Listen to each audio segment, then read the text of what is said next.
Namaste everyone. Let's continue third part of chapter शरणागत by Vrindavan Lal Verma जी। तो हमने देखा गाड़ीवान डरा हुआ है, उसे डर लग रहा है, वो चुपचाप गाड़ी चला रहा है क्योंकि रज्जब ने उसे वो डराया। और वो लोग कहाँ जा रहे हैं? ललितपुर जा रहे हैं। अंधेरा हो चुका है। जब उसकी बैलगाड़ी चल रही थी तो गाड़ी थोड़ी दूर और चली होगी कि बैल ठिठक कर खड़े हो गए। अचानक से बैल बुलक क्यों रुक गए? रज्जब सामने न देख रहा था, इसलिए जरा कड़क कर गाड़ीवान से बोला। रज्जब को खाली इतना समझ में आया कि बैलगाड़ी रुक गई है, तो उसने जोर से कड़क कड़क शब्दों में बोला, क्या बे बदमाश, सो गया क्या? क्योंकि अब रज्जब को लग रहा है मुझे जरूरत नहीं है, अब तो गाड़ी वाला लेके ही जाने वाला है, तो वो उसे डरा के रखा हुआ है। अधिक कड़क के साथ सामने रास्ते पर खड़ी हुई एक टुकड़ी में से किसी के कठोर कंठ से निकला। कठोर वेरी हार्ड, कंठ मतलब गला, तो मतलब कठोर आवाज में, एकदम भारी भड़कम आवाज में, जैसे डकैत लोग होते, गुंडे लोग होते, वैसी आवाज में अधिक कड़क के साथ, मतलब एकदम स्ट्रेट ऐसे सीना ताने वो लोग लाठियां लेके खड़े हुए थे। टुकड़ी टुकड़ी मतलब एक ग्रुप, एक दल खड़ा हुआ था। और उसमें से एक ने बोला, किसको बोला? गाड़ीवान को और हमारे जो रज्जब है उनको। क्या बोला? खबरदार जो आगे बढ़ा। इसका मतलब बैलगाड़ी के सामने चार पांच डकैत लोग जो गाड़ी को लूटते हैं रास्ते पे, तो चार से पांच लोग आके खड़े हो गए थे। रज्जब ने सामने देखा कि चार पांच आदमी बड़े बड़े लठ बांधकर बड़ी बड़ी लाठियां लेके आए थे डराने के लिए। ऐसे डकैतों का क्या काम होता है? वो लोग आने जाने वाले जो राहगीर होते हैं, राहगीर मतलब जो यात्री होते हैं, उनका रुपया पैसा लूट लेते हैं। तो रज्जब ने सामने देखा कि चार पांच आदमी बड़े बड़े लठ बांधकर न जाने कहां से आ गए। उनमें से तुरंत ही एक ने बैलों की जुआरों पर एक लठ पटका और दो दाएं बाएं आकर रज्जब पर आक्रमण करने को तैयार हो गए। आप इमेजिन कीजिए सिचुएशन कि ये है अगर आपकी बैलगाड़ी है, ये अगर आपकी बैलगाड़ी है, तो यहाँ ये ये बैल का, दो बैल के गर्दन पे से एक लकड़ी जाती है, और रज्जब और गाड़ी वाले यहाँ बैठे हुए हैं बैलगाड़ी पर। तो टोटल पांच लोग हैं, तो दो एक यहाँ खड़े हैं, दो एक दाएं दो बाएं खड़े हैं, और एक यहाँ सामने खड़ा है। तो ये जो सामने वाले ने एक लाठी से, यहाँ दो बैल है, तो उसने लाठी से ये जो एक लकड़ी होती है जो बैलों के गर्दन पे से जाती है, और ये बैलगाड़ी है पूरा, ये बैलगाड़ी है, तो इस लकड़ी पे जो बैलों के गर्दन पे से जाती है, उस पे बैलों की जुआरों पर एक लठ पटका। मतलब ऑब्वियसली न बैल को लगा न किसी इंसान को लगा। ये जो लकड़ी रहती है, जो बैलगाड़ी का आगे का पार्ट रहता है, उस पर उसने जोर से ढम करके मारा डराने के लिए। और दो जन साइड में, दाएं राइट और लेफ्ट में, दाएं और बाएं खड़े हो गए, एक आदमी आगे खड़ा था। उनमें से तुरंत ही एक ने बैलों की जुआरों पर एक लठ पटका मारा, जोर से एक लाठी मारी, आवाज किया, और दो जन दाएं दो जन बाएं आकर रज्जब पर आक्रमण करने को तैयार हो गए। यहाँ पे गाड़ी वाला बैठा चला रहा है, और पीछे बैलगाड़ी में यहाँ कौन बैठा है? रज्जब उसकी पत्नी के साथ। गाड़ीवान गाड़ी छोड़कर नीचे जा खड़ा हुआ, जो गाड़ी चला रहा था वो नीचे आ गया। बोला, मालिक मैं तो गाड़ीवान हूँ, मुझसे कोई सरोकार नहीं। मुझसे कोई सरोकार नहीं मतलब मुझे तो किसी चीज से कोई लेना देना ही नहीं है। वो डर के मारे पहले ही नीचे उतर गया। यहाँ कौन है? एक ने गरज कर पूछा, गरज कर जैसे बादल गरजते, मतलब जोर से एक ने पूछा, यहाँ कौन है? गाड़ीवान की गिग्गी बंद गई, गिग्गी बंद गई। इतना अधिक डर जाना कि गले से आवाज ही न निकलना। तो गाड़ीवान तो इतना डर गया था कि वो कोई उत्तर ही न दे सका। रज्जब ने कमर की गांठ को एक हाथ से संभालते हुए बहुत ही विनम्र स्वर में कहा। अब रज्जब ने पहले तो क्या चेक किया? कमर पे एक जो पोटली बंधी थी, यस, पोटली में 200 से 300 जो रुपये थे जो उसने कमाए थे। ऑफ कोर्स थोड़ा बहुत खर्चा हो गया था, पर वो जो कमाए हुए पैसे थे वो उसने पोटली में कमर पे बांध के रखे थे उसके। पहले तो उसने वो देखा। और फिर बहुत विनम्र, बहुत पोलाइटली बोला, मैं बहुत गरीब आदमी हूँ, मेरे पास कुछ नहीं है, मेरी औरत गाड़ी में बीमार पड़ी है, मुझे जाने दीजिए। तो रज्जब बोलता है, मुझे जाने दो, मेरी वाइफ है, वो तो बहुत बीमार है। उन लोगों में से एक ने रज्जब के सिर पर लाठी उबारी। तो जो आगे खड़ा था, या साइड में से किसी एक ने उन लोगों में से लाठी उबारी, मतलब आप इमेजिन कीजिए, लाठी जैसे हम किसी को मारने वाले हो जोर से, तो वैसे वैसे पोजीशन पे आके खड़ा हुआ। पर क्या उसने लाठी मारी? नहीं, उसने लाठी मारी नहीं। लाठी ऐसे हवा में की है, अभी जैसे मैं तुमको एक मारूंगा करके, डराने के लिए। तो गाड़ीवान खिसकना चाहता था, खिसकना चाहता था मतलब गाड़ीवान तो उधर से भागना चाहता था, दूसरे ने उसको पकड़ लिया। तो साइड में जो एक और खड़ा था, टोटल 5 थे, तो एक ने लाठी उठाई हुई थी रज्जब पे, और एक ने गाड़ी वाले को पकड़ लिया, जैसे कोई फिल्मी सीन चल रहा हो, आपको इमेजिन करना पड़ेगा। अब उसका मुंह खुला, बोला, महाराज मुझको छोड़ दो, मैं तो किराए पर गाड़ी लिए जा रहा हूँ। उसका मुंह खुला, उसका किसका? गाड़ी वाले का। गाड़ी जो चला रहा था उसने बोला, महाराज मुझको छोड़ दो, मैं तो किराए पर गाड़ी लिए जा रहा हूँ, मतलब मैं तो किराए पे लेके जा रहा हूँ, मेरे पास तो ऐसे भी कुछ नहीं है, गांठ में खाने के लिए 3-4 आने पैसे ही है, मेरे पास तो 3 से 4 आने पैसे हैं, मैं तो खुद किराया लेके जा रहा हूँ। और यह कौन है बतला? उन लोगों में से एक ने पूछा। तो उसने पूछा कि अच्छा ठीक है, तो ये कौन है, मतलब रज्जब की ओर इशारा करके बोला, ये कौन है, ये बतला। तो गाड़ीवान ने तुरंत उत्तर दिया, ललितपुर का एक कसाई। गाड़ी वाला यहाँ सीधा शरीफ बन रहा है, शरीफ मतलब बेचारा वो अपने आप को बचाने की कोशिश कर रहा है, तो बोला मैं तो जा रहा हूँ, मेरे पास तो कुछ नहीं है, और ये कौन है? एक कसाई है ललितपुर का। रज्जब के सिर पर जो लाठी उबारी गई थी मारने के लिए, वह वही रह गई। वो ऐसा पॉज हो गया, जैसे उसको किसी ने पॉज पे डाल दिया हो। लाठी उधर के उधर ही रह गई, उसने उसको मारा भी नहीं, और उसी पोजीशन में खड़ा है। लाठी वाले के मुंह से निकला, तुम कसाई हो, सच बताओ। किसने किससे कहा? लाठी वाले ने रज्जब से कहा, तुम सचमुच कसाई हो? हाँ महाराज। महाराज मतलब, यहाँ पे महाराज का मतलब है आदर सत्कार के साथ, हाँ सेठ, हाँ सर, आज के जमाने में वैसे।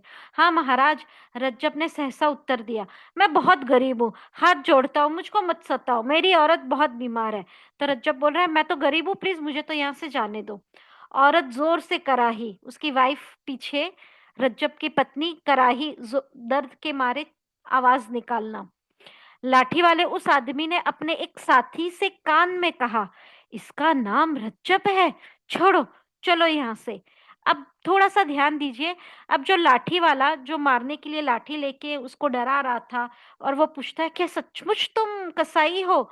जब उसने हाँ बोला, तो वो अपने साथी को क्या बोलता है? इसका नाम रज्जब है, छोड़ो, चलो यहाँ से। रज्जब ने अपना नाम अभी तक नहीं बताया। गाड़ी वाले ने भी क्या बोला था, जो गाड़ी चला रहा था उसने भी क्या बोला था? मैं, ये तो ललितपुर का एक कसाई है।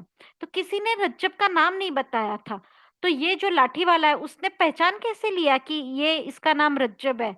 क्योंकि ये जो लाठी वाला है, वो और कोई नहीं, ठाकुर है, जिसके यहाँ रात को रज्जब ने और उसकी पत्नी ने शरण ली थी। शरण, रेफ्यूजी शेल्टर, बसेरा, मदद मांगी थी। उसने ना माना। उसने मतलब किसने नहीं माना? लाठी वाले के साथ 4 जो दूसरे लोग थे, उसमें से किसी एक को उसने बोला, छोड़ो यहाँ से, चलो। उसने तो नहीं मानी उसकी बात, बोला, इसका खोपड़ा खोपड़ा चकनाचूर करो दाऊजी। दाऊजी वही रिस्पेक्टफुल बड़ा भाई। तो इसकी खोपड़ी तोड़ दो, यदि वैसे ना माने तो। असाई कसाई हम कुछ नहीं मानते।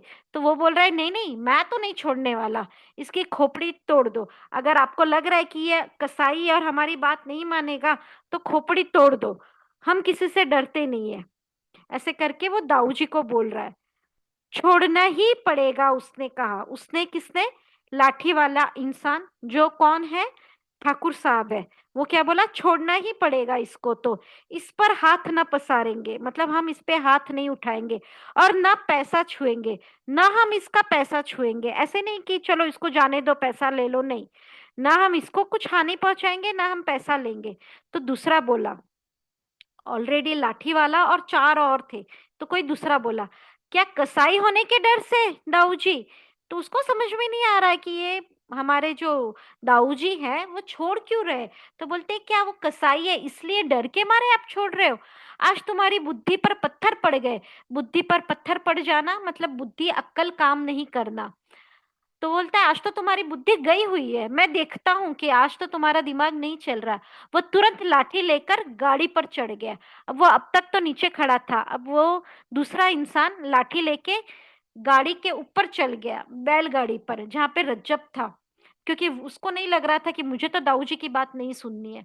लाठी पर एक सिरा, लाठी का एक सिरा रज्जब की छाती में अड़ाकर, अभी जैसे एक बड़ी सी लकड़ी है, तो एक उसने, जैसे हम तलवार रखते हैं वैसे, रज्जब की छाती पर उसने एक लकड़ी लगाई और तुरंत बोला, रुपया पैसा निकाल कर देने का हुक्म दिया। तो हुक्म दिया मतलब उसको ऑर्डर किया, जो पैसा है दे दो। नीचे खड़े हुए उस व्यक्ति ने जरा तीव्र स्वर में कहा, जोर से कहा, नीचे जो खड़ा है, कौन खड़ा है नीचे? ठाकुर साहब खड़े हैं। नीचे उतर आओ, उससे मत बोलो, उसकी औरत बीमार है। किसने किससे कहा नीचे उतर आओ?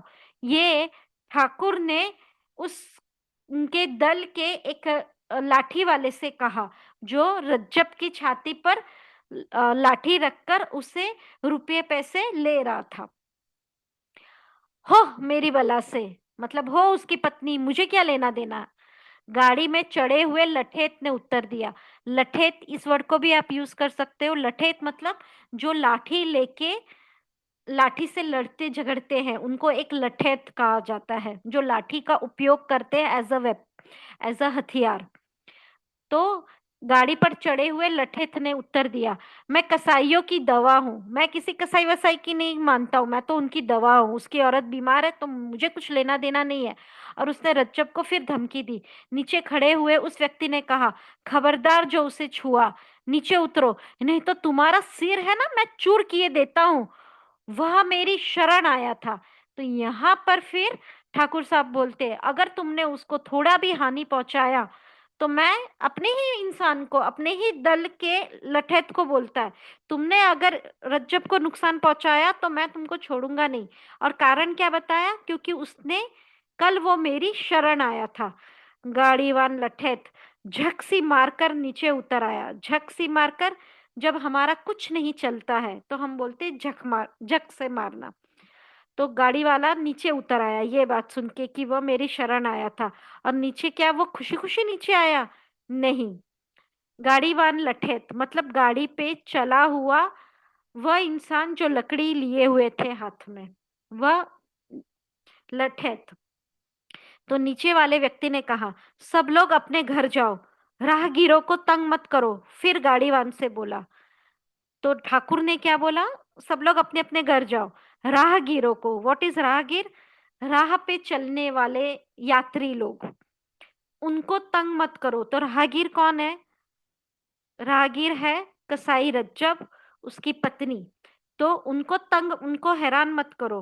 और फिर गाड़ीवान से बोला, गाड़ीवान, यहाँ गाड़ीवान कौन है? जो अब तक गाड़ी चला रहा था, बैलगाड़ी चलाने वाला, जो इनको कहाँ लेके जा रहा था? ललितपुर। जा रे, हाँक ले जा गाड़ी। हाँक ले मतलब लेके चला जा अपनी बैलगाड़ी, ठिकाना तक पहुंचाना, तब लौटना, नहीं तो अपनी खैर मत समझियो।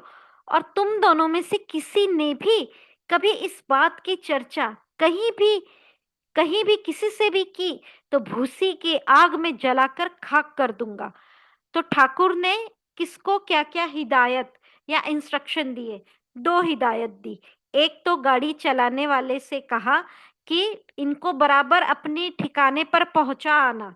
कहाँ के थे वे? ललितपुर, तो उनको ललितपुर तक पहुंचाना, बीच में मत आ जाना, नहीं तो तू समझ लेना, मैं तेरे को, तेरी खैर नहीं फिर।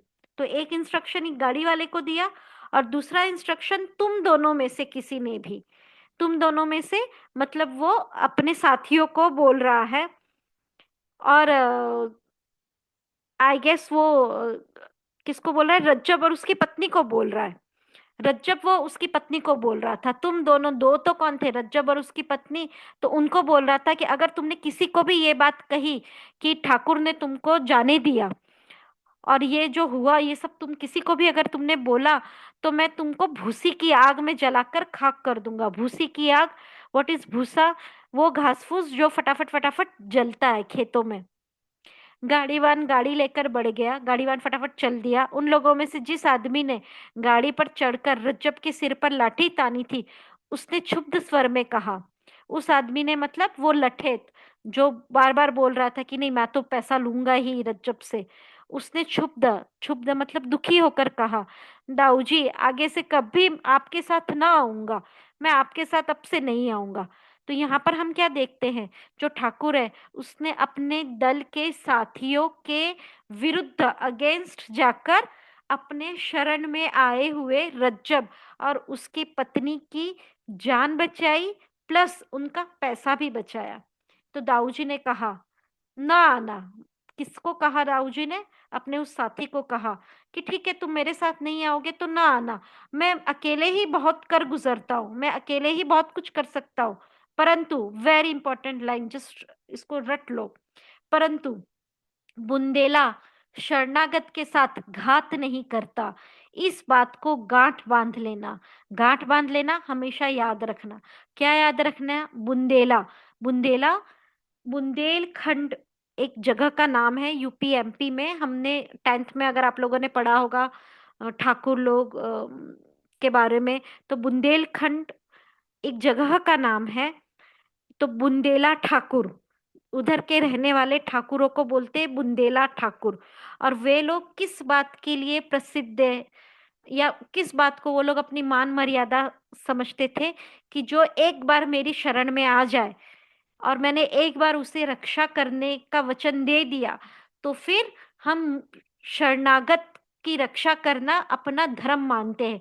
यह बुंदेला राजपूत या बुंदेला ठाकुरों की शान की बात थी। तो वो बोलता है बुंदेला कभी भी अपने शरणागत, शरण में आने वाले से घात, घात मतलब धोखा, धोखा नहीं करता। तो इस बात के साथ यहाँ ये चैप्टर खत्म होता है।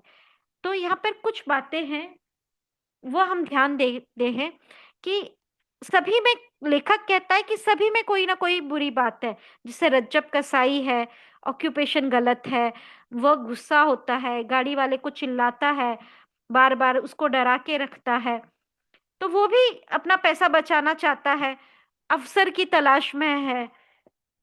तो गाड़ी वाले भी देखेंगे तो गाड़ी वाला भी लोभी है। जब उसको पता चलता है तो वो पैसा दाम बढ़ा देता है, रज्जब को कहीं ना कहीं उससे ज्यादा पैसा लेना चाहता है।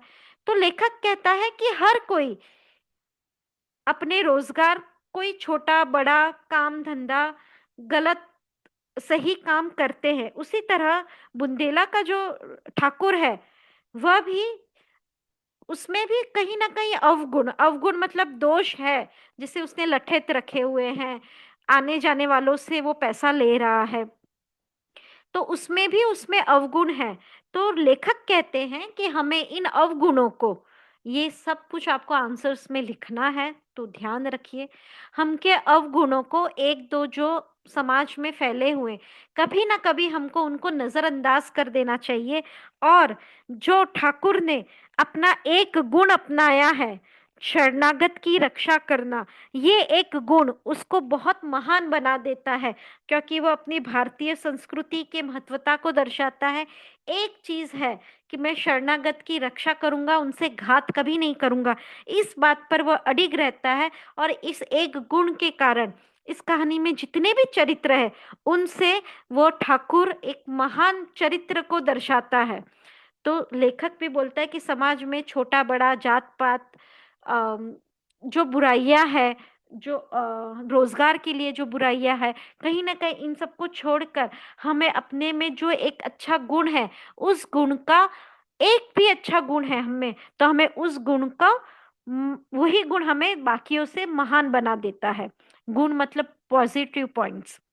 और इसी के साथ ये कहानी खत्म होती है। आई होप कि आपको आंसर लिखने में इजी होगा।